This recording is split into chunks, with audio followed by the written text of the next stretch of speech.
I don't mind if you interrupt me at all. All right, so my name is oh, hello.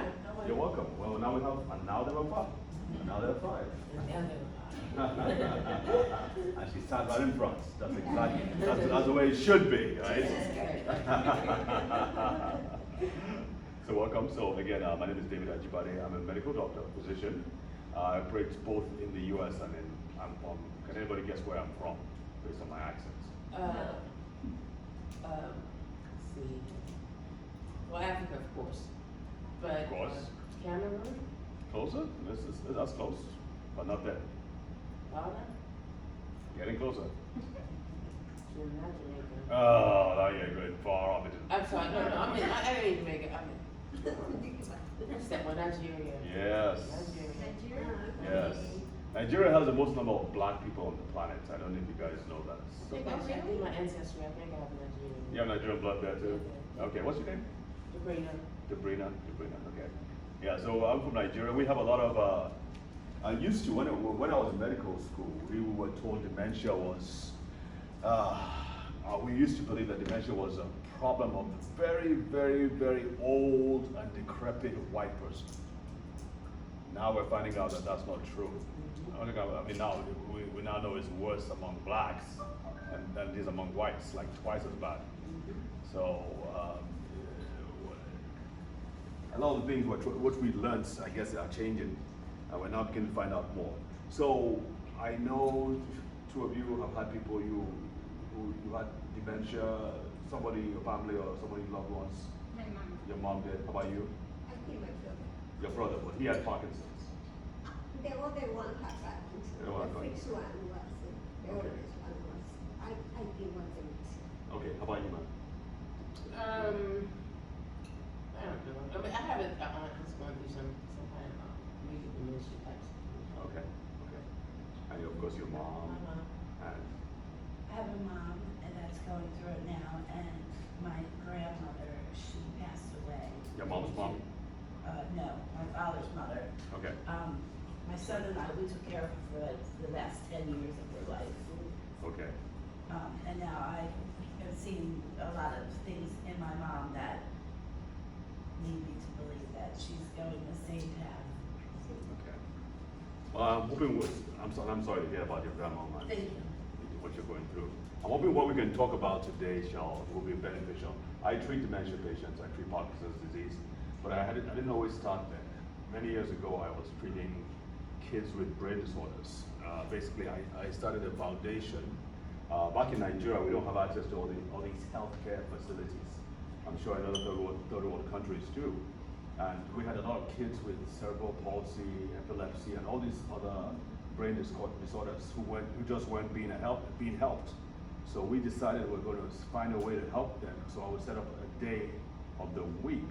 So 4 days was my regular clinic days, and the fifth day I was devoted to helping kids from, shall we say, low economic backgrounds, and whose parents didn't have anything, they didn't have any money. Obviously, because of that, we couldn't do imaging studies, we couldn't do blood tests, there were no protocols to treat these brain disorders. There was nothing. All they had was physical therapy. So we had to figure out a way, and whatever we came up with had to work quickly. It had to be very simple, and number three, most importantly, it had to be safe. Because if anything goes wrong, you're piling on a problem that is a problem. So we had to come up with so what we discovered was that certain nutrients, sometimes some basic nutrients, if given to the brain at the right time and in the right doses, the brain itself would fix itself. And we found this very applicable in children, and we were amazed. We began to find amazing results. In fact, when we took these kids to the Ministry of Health and we showed them the stories, they call them miracles, because we have been trained as medical students and medical doctors that once the brain is damaged, there's very little you can do about it. Yes, ma'am? I have a question. Yeah. Since you were working with children, with age is possible to detect that in children, babies, or when they start growing up? Or Detect what? the problem of the mental issues, if it is the right way to Well, you can detect a brain disorder in a kid from right from birth, really. I mean, or close to it. When you look out for certain functions, like if the child is not able to hold her neck, or is not able to grab something when it should, or is not able to cry like she should, or suck. Those are all evidences of some kind of brain damage. But I guess are you asking about mental health problems, like depression? No, just general that was brain. the reason that I don't know if I was using the right words. Okay, yeah. So It's the, yes, problem with the brain. problems with the brain, yeah. So it's basically the motor function, like even crying, or if the child is not sucking or swallowing properly, it's always a problem that has to do with the brain. Or they're not crawling, or they're not walking when they should be walking.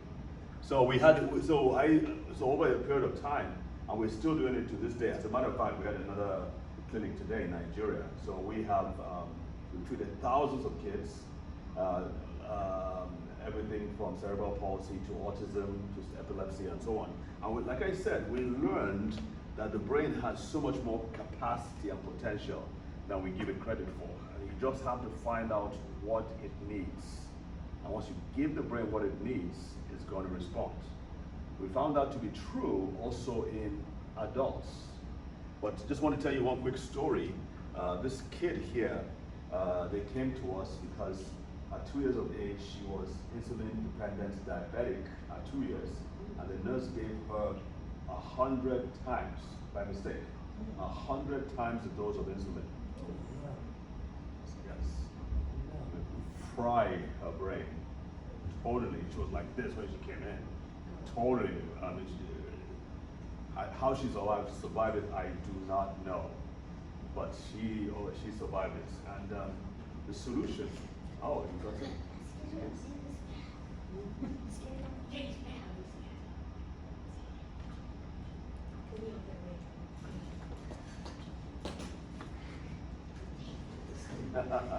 Friends.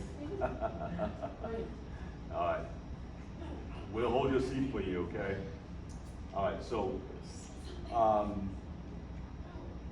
when she came into the clinic, we decided, at that time I didn't really know what to do, so we had a bottle of omega-3, very highly concentrated omega-3s, very purified. I gave it to her, I said take a teaspoon 3 times a day, and I basically sent her out of the office because I was like, I don't know what to do. But she came back in about a week's time, and the word she used was magic. All of a sudden the child was much more relaxed, was smiling, because initially she was in severe pain, and she was now responsive. Now she wasn't totally healed, by no means, but this was something that she had tried to do. She had gone around to the UK, to the US, the government had paid for it, and no solution. But just with something as simple as omega-3s, there was a solution. So that was what opened my eyes. And since then, obviously, we've learned about a lot of other nutrients that the brain can use to repair itself. So think about the brain as a craftsman. He just needs the right tools to repair itself. It needs the right tools and also needs the right building blocks or materials to repair itself. Now, I'm not saying that every condition can be completely healed by nutrition. I'm not saying that. But it can go a long way. And I think this is the gap that we see in the medical field right now, because we're focusing primarily and only on medications.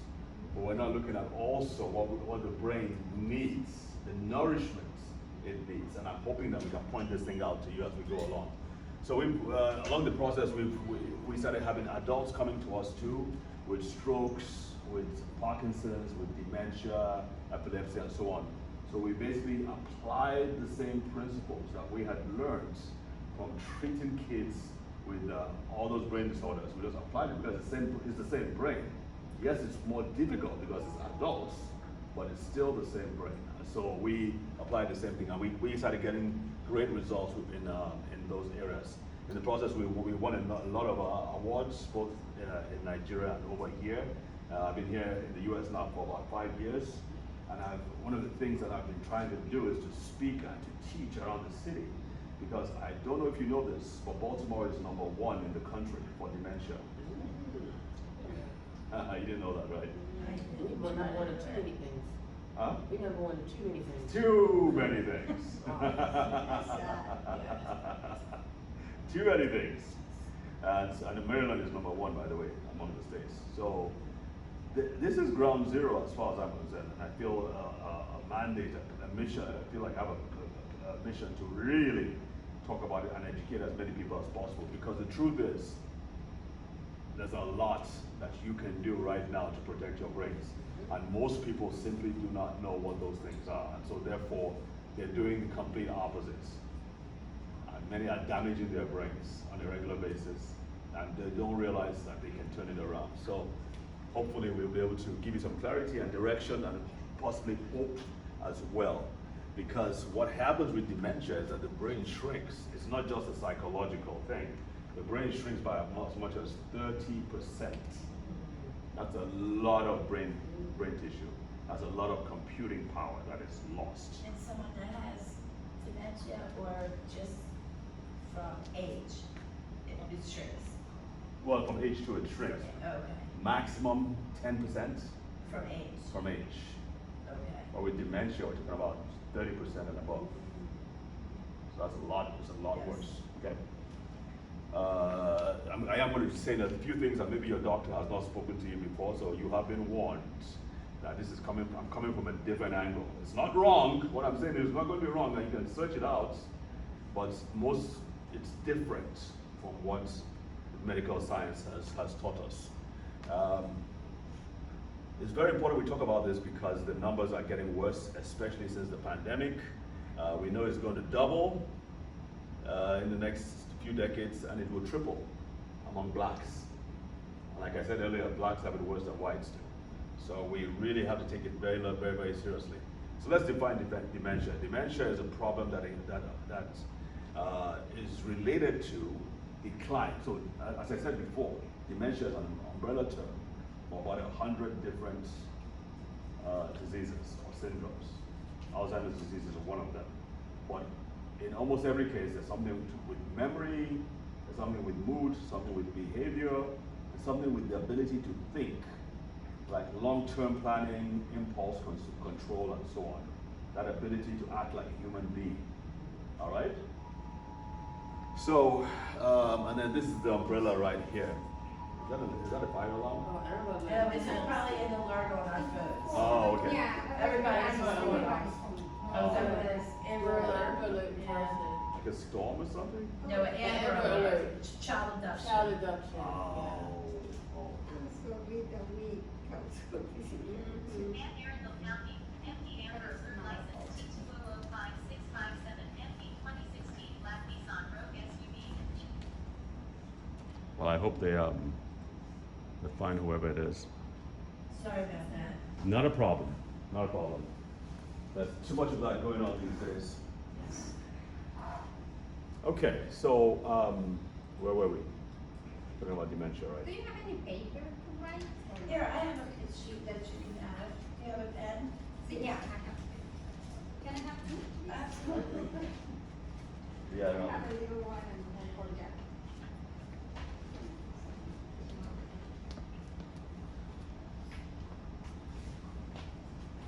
Okay, so there's vascular dementia, there's frontotemporal. Lewy body dementia is like Parkinson's disease. All right, Lewy body is like Parkinson's. It's a combination of Parkinson's and dementia. Most Parkinson's don't have a problem with cognition as much. Parkinson's has more to do with movements, right? Okay, so Alzheimer's disease, which was what we're going to be focusing on, is about 70%, some say about 80% of all dementias. And there are about 100 different kinds of dementia, so it's not just one. All right? So this is what you have. And then I just have a list of the different things, 4 or 5 different things. I mentioned them already. I'm not trying to give you like a whole background from it. So there's disorient. Some people, the first problems they have is they find it difficult to get back home. They lose their way easily. Maybe they've been going to church from home for 20 years, 30 years, and then one evening they get frustrated or they get stressed and they can't find their way home as a sign of maybe dementia is beginning to creep in. Other people have problems calculating a tip or balancing their checkbooks, mathematical formulations, remembering birthdays and all that, calculating birthdays or anniversaries. So all that is all, these are all evidence of the brain, for lack of a better word, dying in some way. Okay? But don't be afraid. It can actually be reversed, and we've seen it being reversed. Again, if we know the right way or the right thing to do about it. So let's define what Alzheimer's disease is. It's Alzheimer's disease, not Alzheimer's dementia. It's a kind of disease, it's dementia. And basically what is happening is that the brain is saying enough. And it's now beginning to shut itself down. The way a tree withdraws its buds and its branches and then pulls back. It's almost as if the brain is going into hibernation. And we're going to explain all the factors that make it do that. But that's essentially what it's doing. Up until a certain point, it's maybe caused by damage, maybe high blood pressure, high blood sugar, maybe injuries, or maybe emotional trauma and so things like that. So all these things we're going to show you, they affect the brain in some way or the other. But once it gets to a tipping point, the brain says enough, and it basically, it now begins to shut itself down. It's the brain that is doing that. And it's an attempt at self-preservation. It just so happens that it also kills the patient in the first place, in the final analysis. So I have a picture here showing what happens. The red marks, the red arrows here are just talking about all the different things that are damaging the brain, and we'll talk about them. And then the green marks basically talk about the things, or they refer to the things that are protective of the brain. We are all surrounded by things that help our brains and things that hurt our brains. People that get dementia have more of the things that hurt their brains over a period of time. Okay? And probably the one that is most glaring of the things that hurt our brains is basically just living in this world. The longer you live in this world, the more your brain is going to be affected. Now, this is just a sad truth, right? As your brain gets older, the weaker, for the most part, because it's constantly being bombarded by everything, from cell phone damage to toxins in our food, in our water, in our drinks. Here's a timeline. So let's assume someone lives to be 100 years of age, right? By 25 is full brain development. That's when the parts of the brain that are responsible for thinking and planning, the things that make us most human, that's when this is fully developed. After 25, it's all downhill from there. I'm just kidding. Some people do a lot better. So fast. Well, let's just put it this way. Unless you do something, I mean, for those who don't really task their brains or don't do the right things, yes, it kind of goes downhill. But there are others who keep getting stronger and stronger because they're doing the right things. So midlife is kind of like when you know things are really going to go downhill, right? And then menopause. So one reason why women have it twice, I can see some heads shaking. Amazing. One of the reasons why women have it twice as bad is obviously because of that drop. I don't know if you know this, but estrogen is one of the most, if not the most powerful chemical or most protective chemical for the brain. Very, very protective. It helps brain energy. We'll talk about that in a minute. It helps in the transmission between blood and brain cells. It protects against damage. It's a very powerful antioxidant. It does a lot of things for the brain. Now, when you get to menopause and you lose that, in some cases by about 30%, so basically you lose that protection.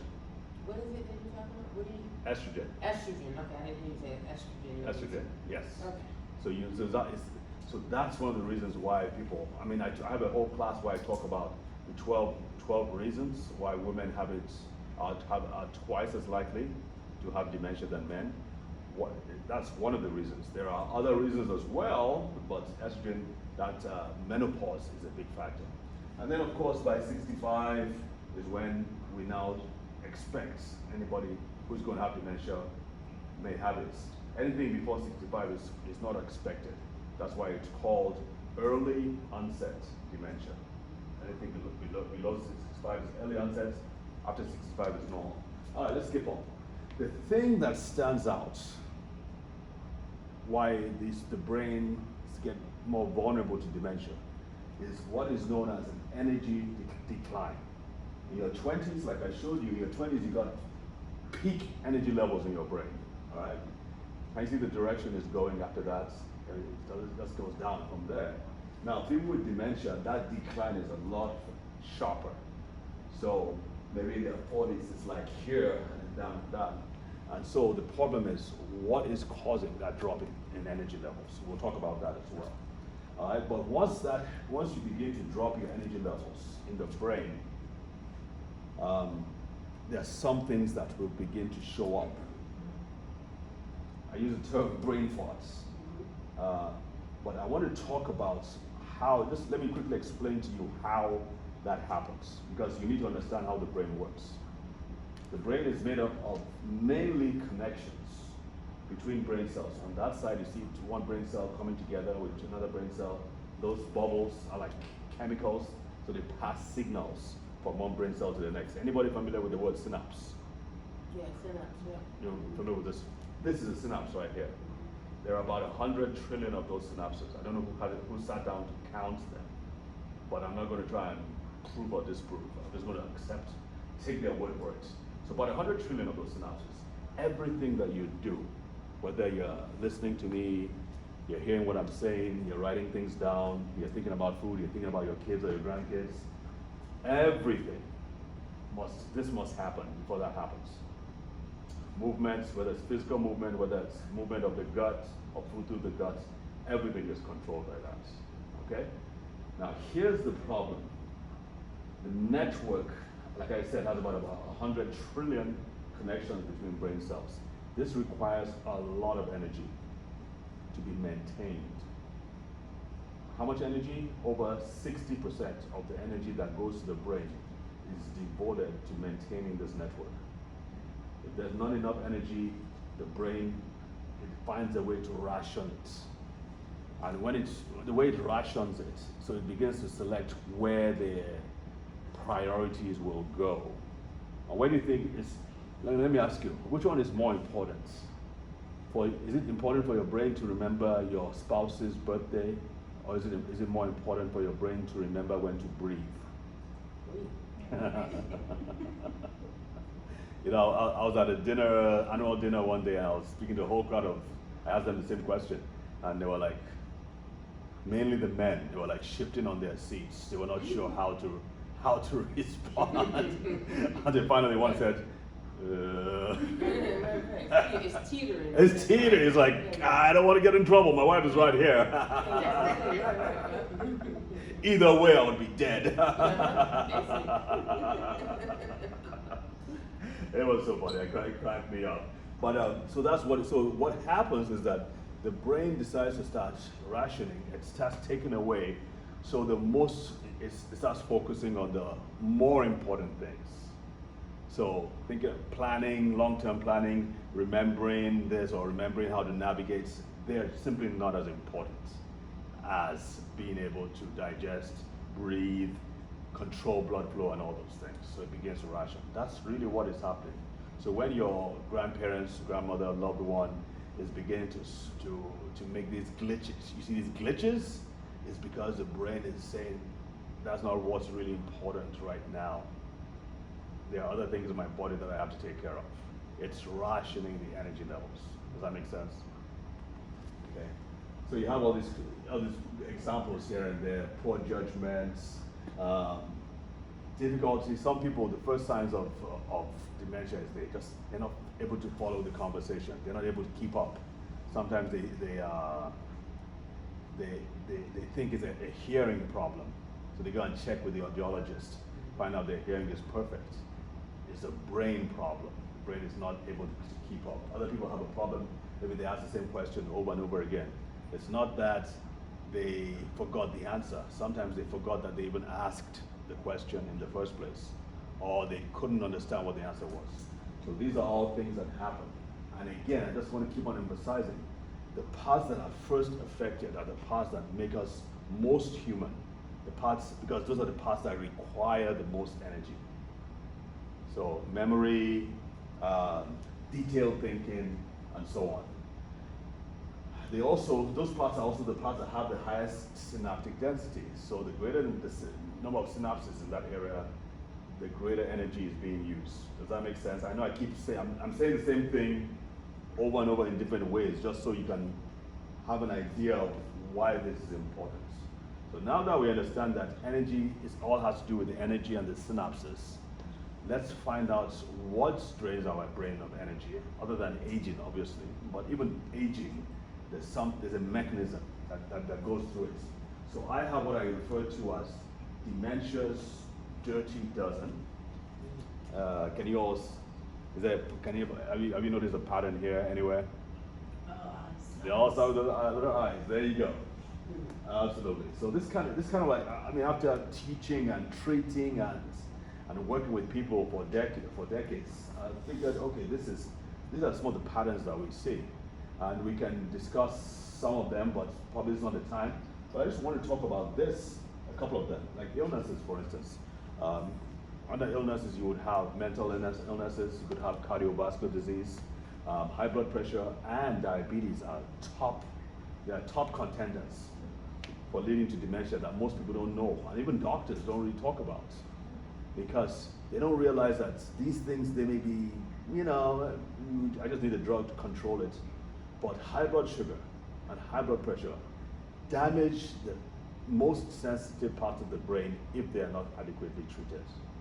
Now, alone, probably they will not cause dementia, but when you begin to add other things, like trauma, maybe loss of a loved one, grief, isolation, being lonely, or having a fall from a hip fracture, which happens much more amongst women than does amongst men, those things could precipitate what was once a manageable situation and then just cause major problems in the brain.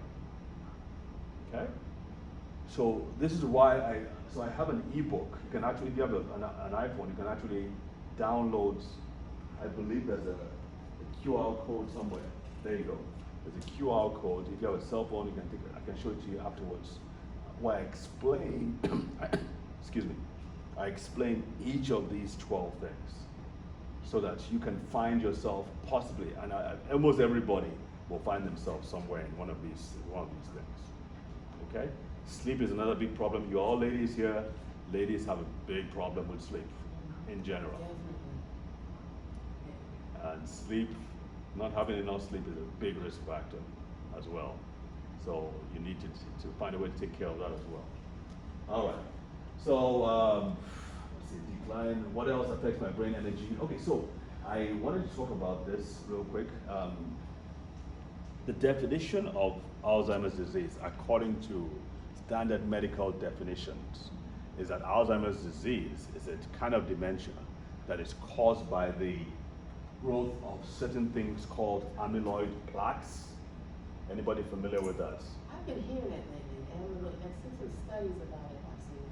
Yes. Yeah. So amyloid plaques, these red things are like proteins that appear in the brain, and the theory is that they shut off those synapses, so they block those synapses, and they keep the synapses from forming like they should. Okay?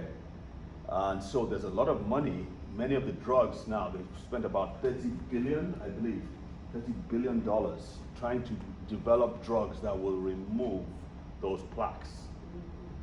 In fact, there's a drug that is currently on the market, that's currently being used now, because the idea is that if we remove the plaques, we can restore brain function. Now, from what I've explained so far, what do you think they're missing? What? What? You said, what do they think they're missing? Yeah. No funding? Well, no, the funding. The funding is there? Funding But is there. It hasn't been canceled? It hasn't been canceled. Okay. The drugs have come out, it just haven't Okay. worked. It just haven't worked. But what I'm trying to say is that from what I've explained to you about how dementia occurs, and some of the underlying factors. What do you think they are missing? What we eat. What? What we eat. What we eat, yes, but the energy levels. Remember I said that over time, your energy drops, your brain energy drops and drops and drops, and so there is not enough energy to maintain the synapse and the network. So their theory is that if we remove these plaques, the brain will be restored, will be treated. But what about the energy? The removing of the plaques does not necessarily mean that the energy is going to be restored. Your energy's gonna come back, so you need to do both, right? Your intake of your food Mm-hmm. and will restore the brain function. Correct. So you've got about two things. It's not just food.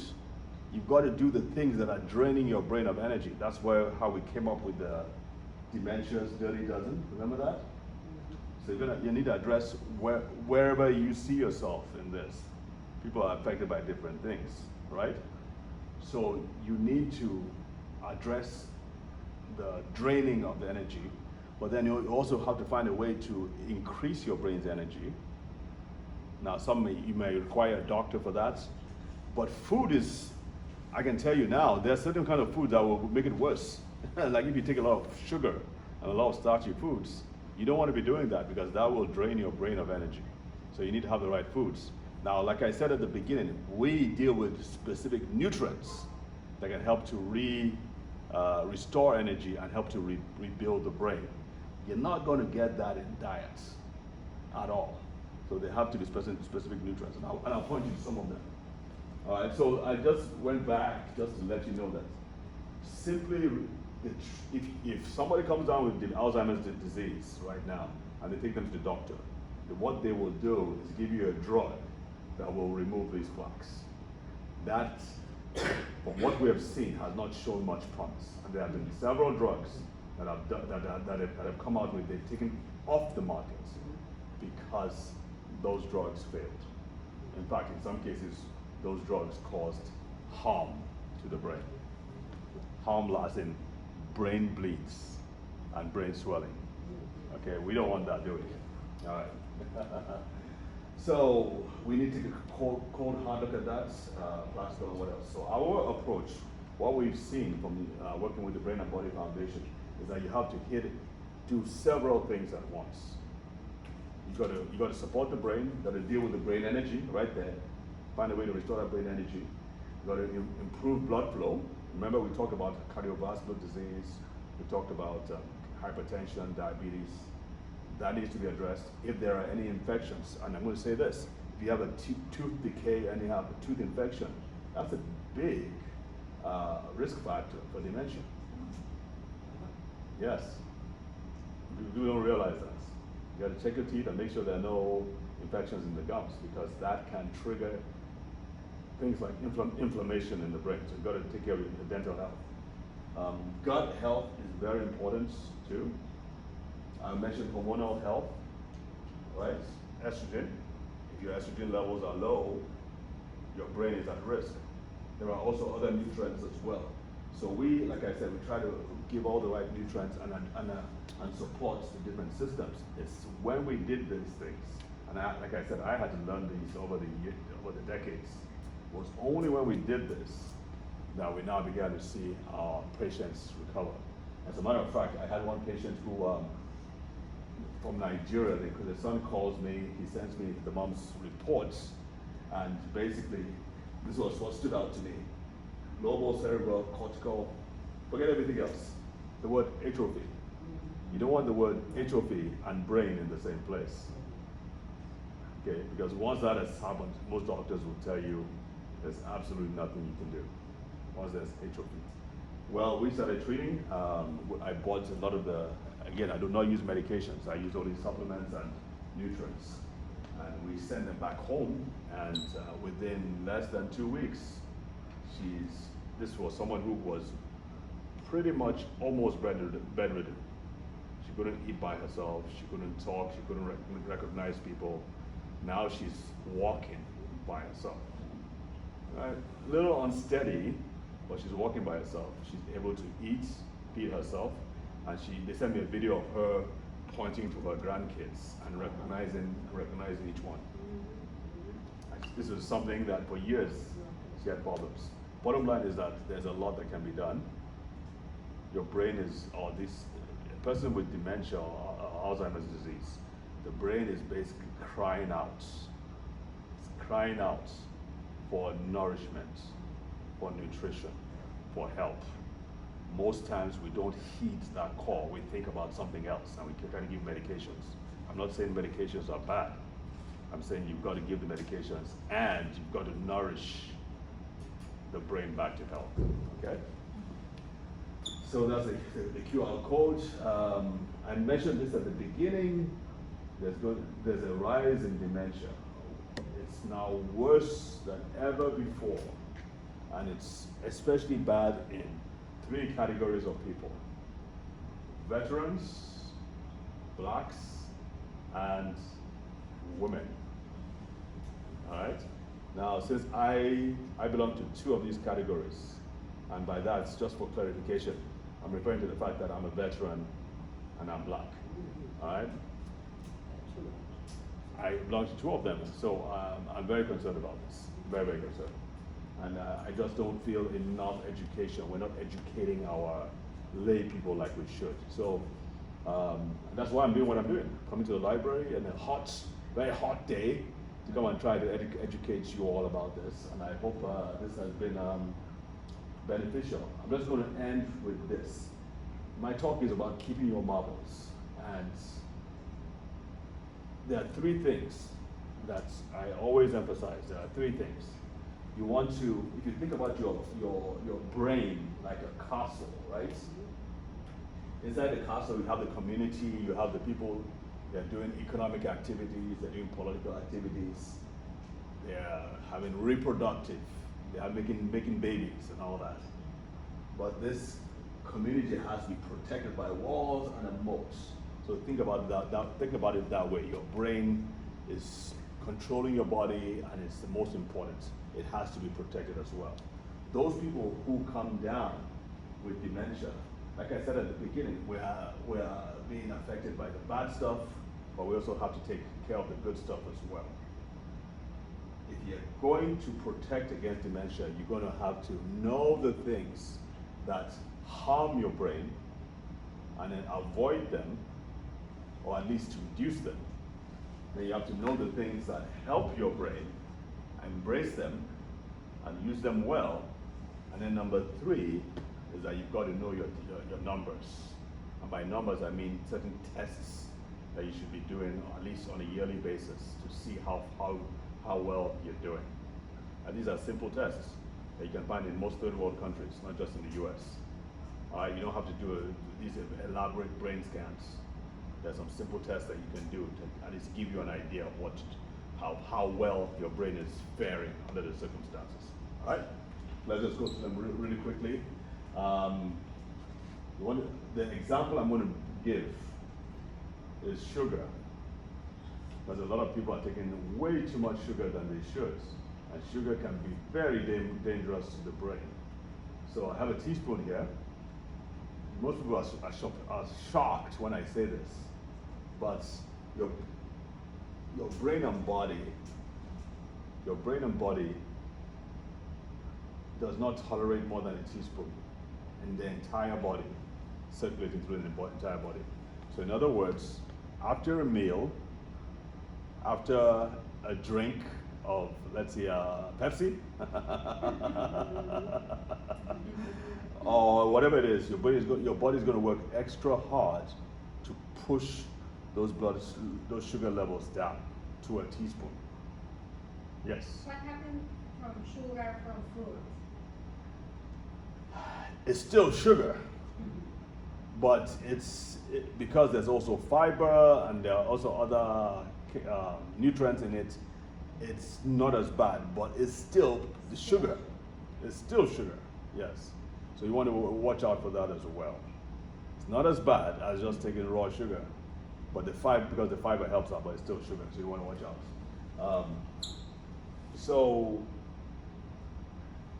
if you keep on hammering and panel beating and pile driving food into it and drinks and all that, eventually it's gonna the blood sugar levels. You may not be diabetic, but the higher blood sugar levels will cause damage to the brain, especially those memory centers and the thinking centers.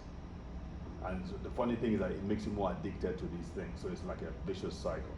So this is, if there's one thing, and I'm just picking on one thing now because there are several different things, but I'm picking on this because this is the most glaring one. Most people have no idea what they're doing to their brains. So you want to be aware. If you're going to eat, some of the things I recommend is after a meal, go out, take a walk, so you can drop the sugar levels, right? But best of all, just try to minimize, especially starchy foods, rice, pasta, bread. All of these have a lot of sugar. They may not taste that sweet, but they convert to sugar really, really quickly. So you want to be aware of those things. Number two, you want to strengthen the defense, the protections the brain has. And the one I want to point to is a study that was done by the Alzheimer's Association, and they found out that you could reduce your risk of dementia by as much as 40% if you had enough blood levels of a certain nutrient. Does anybody know which nutrient that would be? Anybody guess? One nutrient. Magnesium? Good, close, but not, no. Magnesium. Magnesium. Okay, magnesium is good for the brain for sure. But let's try another one. D3? No. Vitamin D3. Vitamin D3. Take one every day. You take one every day. Very good. Very good. Do you know how many international units it is? I took a picture of it because I did send my doctor. Okay. What did you ask? I said I want to know the dose. What's the dose of vitamin D. vitamin D? The vitamin that I was saying. He wanted to know how much I take a day. I do 1,000. Have you what? 2,000. You take 2,000. This one Have says you? 5,000 AIUs. Okay. And another one did. So have you tested? Have you checked your blood levels? Yeah. What was it? Because so a lot of it depends on your age, how well you use it, your weight and size. Like you may not believe this, but I'm about 200 pounds. I take about 20,000 a day. Yeah. That's because I'm heavier. Is that because of your weight that you take? I didn't mean to interrupt you, I'm sorry. No, it's okay. Is that because of your weight though? You should take more than what you weigh? Yes, for the most part.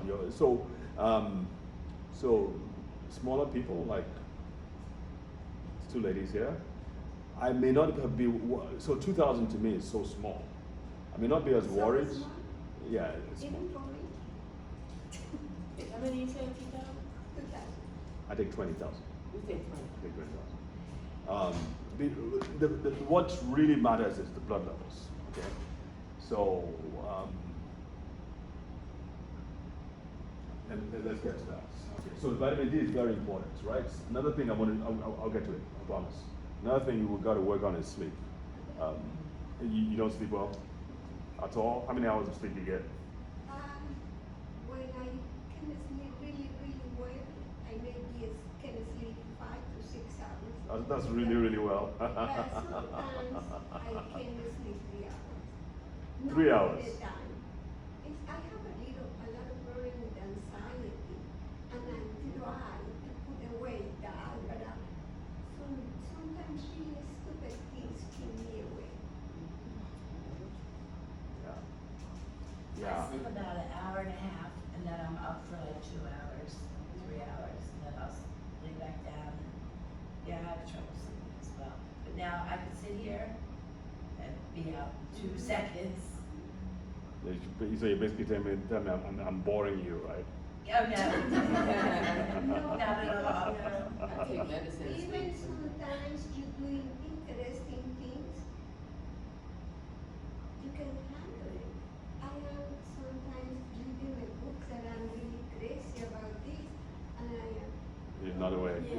Yeah. or watching a TV show. I can handle better reading than a TV.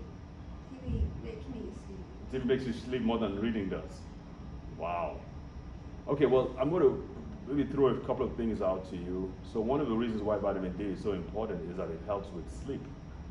In fact, some sleep doctors, they treat sleep problems using vitamin D. And the levels, let me see, so My level the last time in April was 56.7. 56.7? Okay, so a regular doctor would say, wow, that's fantastic. Do you have sleep problems too? Okay. What the doctors, what doctors are finding out is that they don't begin to get their patients getting good enough sleep until the levels cross 70. 70? 70. 70. So this is the range that is normal. Most doctors, if you're at 30, they'll say you're fine. 30 can help to prevent osteoporosis and bone problems. But when it comes to the levels that are important for brain function, like sleep, like thinking and all of that, we're looking at closer to 100. Okay. So I'm not giving you, you gotta remember, I'm not licensed to practice here, so I'm just giving you, I don't want to give you, don't take this as doctors saying you should do this. I'm just trying to explain this. But the problem is sometimes doctors don't listen. Yes. During the pandemic, Yeah. I get really bad with my anxiety, the stress of my work. We didn't stop from the whole department. I used to work with the state attorney's office. Okay. Are you a lawyer? No, I am. I was a victim advocate. I work with I work for domestic violence.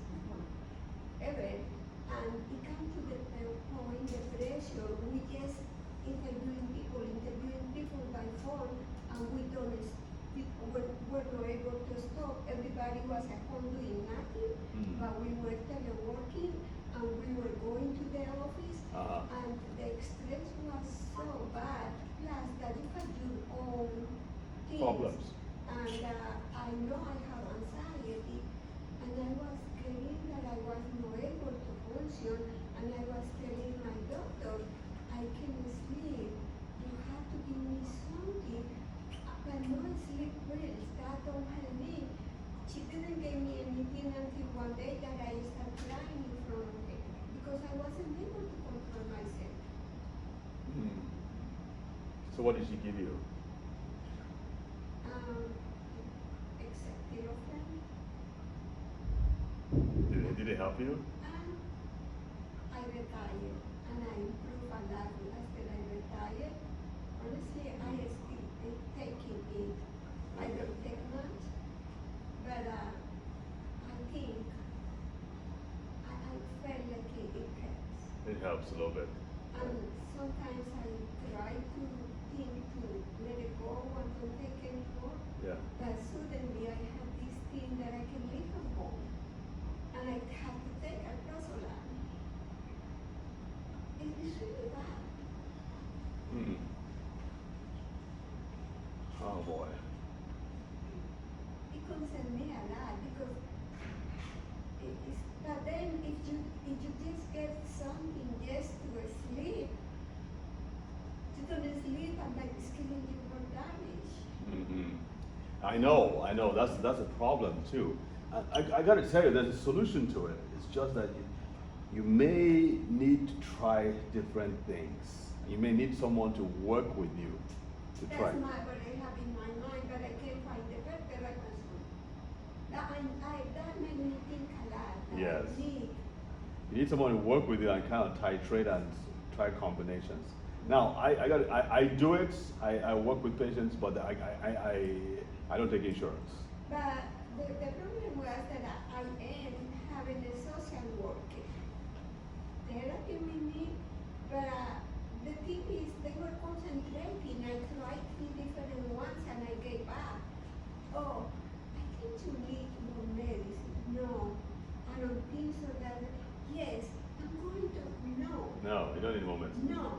Yeah. And they were asking, oh, how was your day?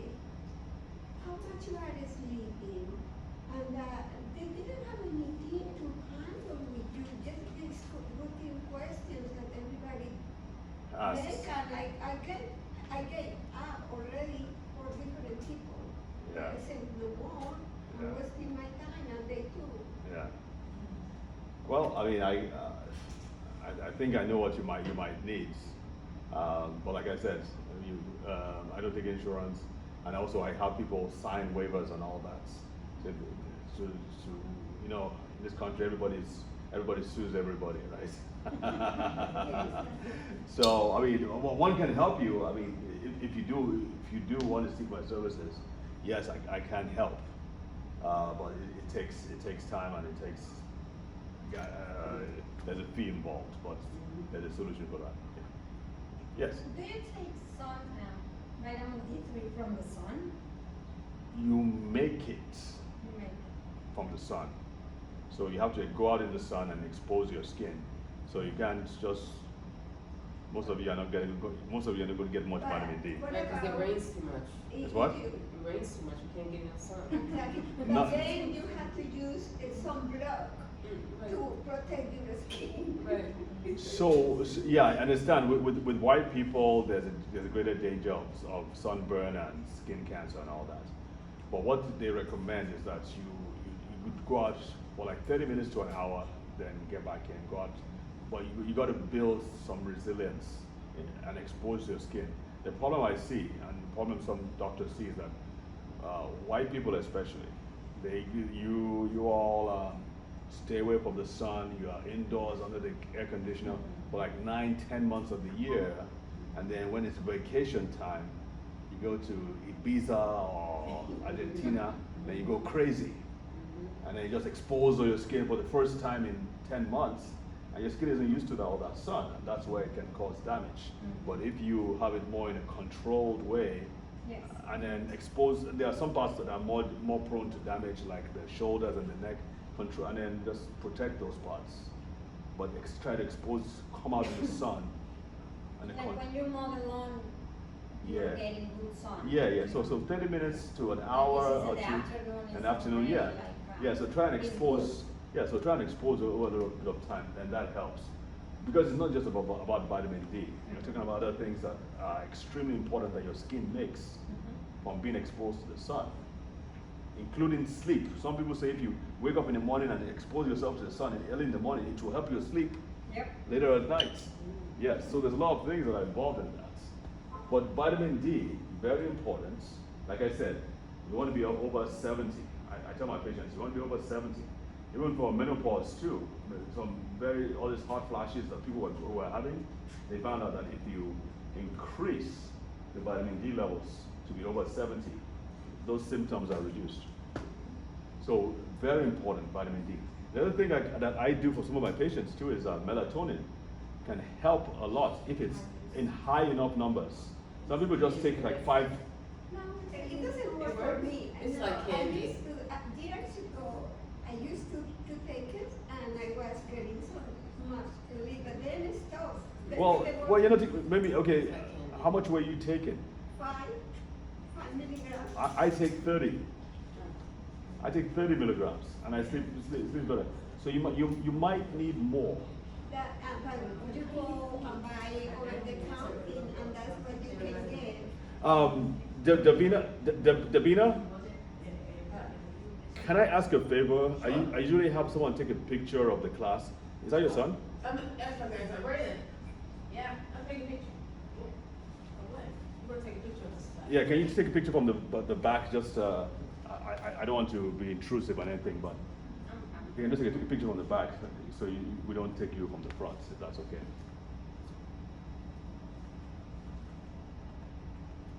They say that when you inhale Make it, sure You you- wanna take a picture of us? Yes, I'll be from back here. Okay. Yeah, and then just, We yeah, Okay. just show the back. That's fine. Yeah, is that okay? Oh, yeah, sure. Okay. Even you can do the front. Can you do the front too? Yeah. I don't want to do the front. Okay, she doesn't want the front. Okay, fine. Make sure you get everybody in one picture. One picture, everybody. Is it like And him. and me, definitely. Yes. So,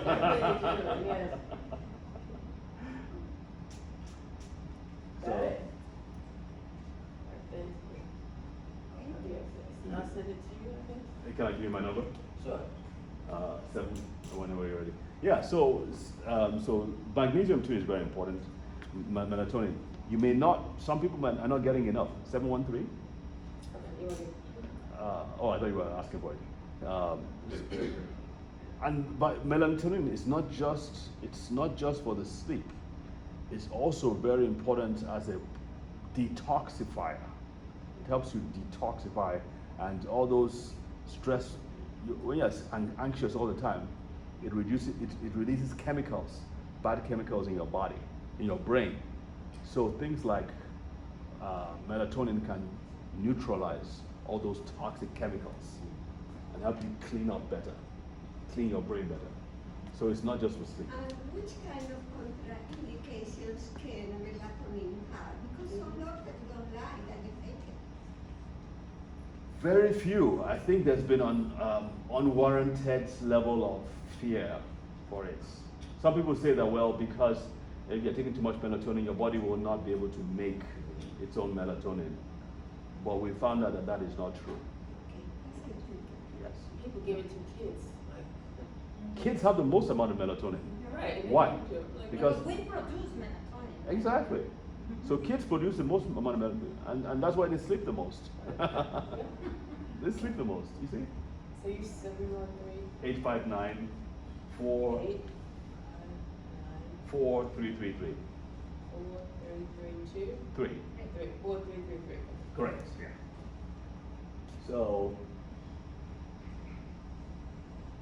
this is what we're after now. We basically, we want you, if there's anything that you want to take away from this, to preserve your brain, we want to ensure that you're doing enough to take brain energy levels from this to this.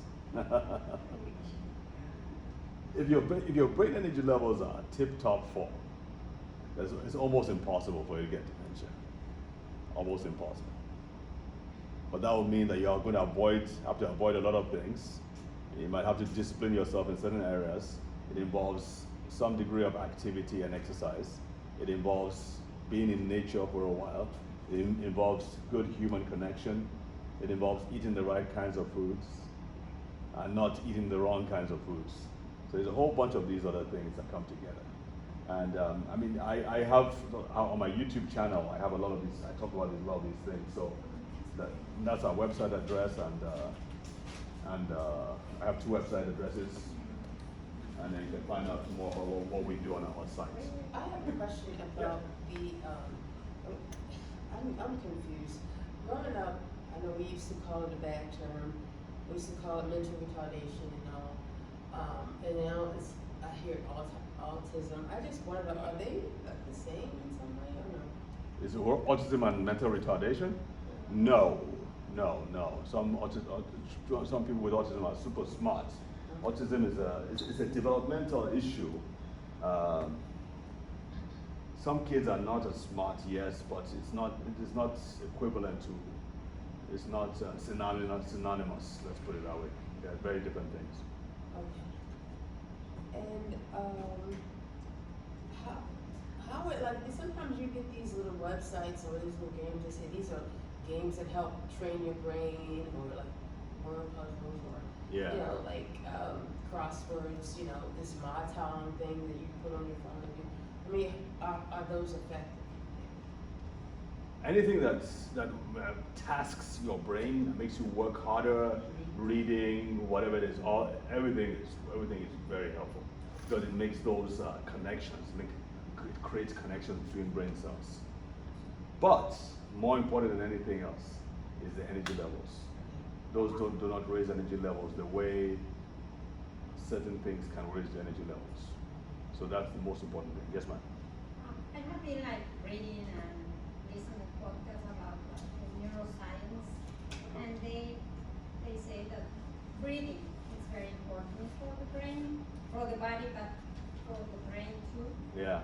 And I just Certain forms of Yeah, deep breathing breathing. techniques. yes, Deep techniques, breathing yes, and all like that. counting to 4, inhaling, and then 4, exhaling. Yeah. Yeah, it's very important because obviously it helps to Because push like you say, oxygen. we forget to breathe, and you breathe just A little bit, a little yes.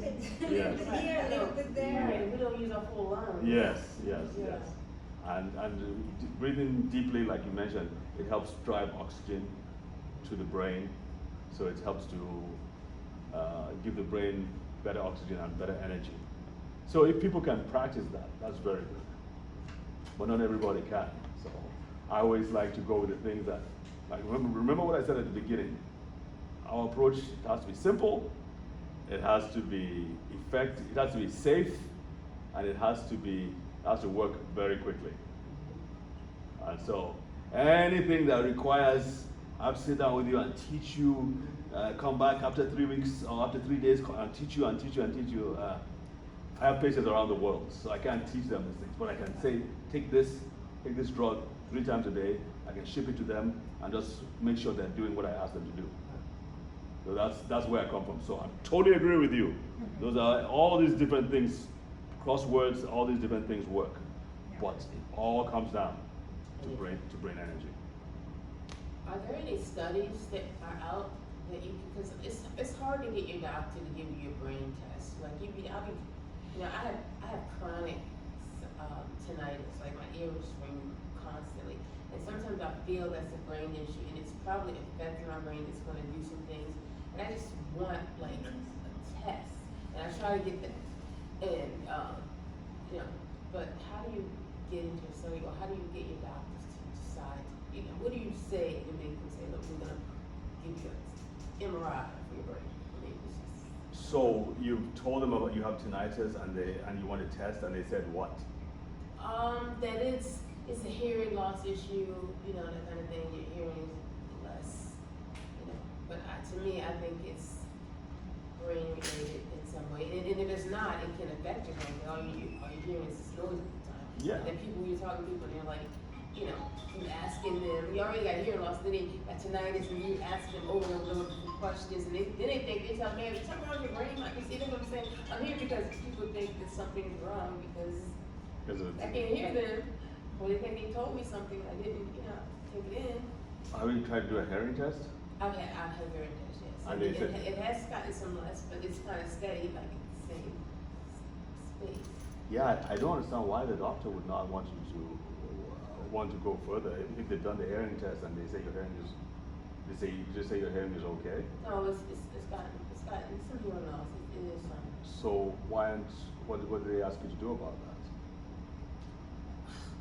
They ask if you get hearing aids that help you, or said there's no cure for tinnitus. I mean, they're just keeping it as that. But it's nothing related to brain.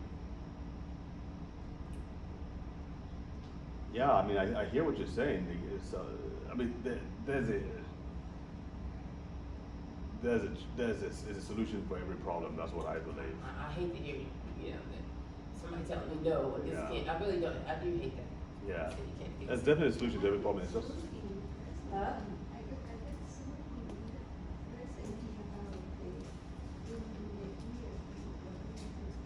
Yeah, I know. I know it's connected. I've had ringing in my ear ever since I had COVID. I've never Oh, had it. you've had it since then? Since I had COVID, I've had, Bringing in the ear. Yes. And again, that's gotta be something brain function. and I can't get a hearing test through my insurance till January of 26. I saw somewhere on some of these libraries,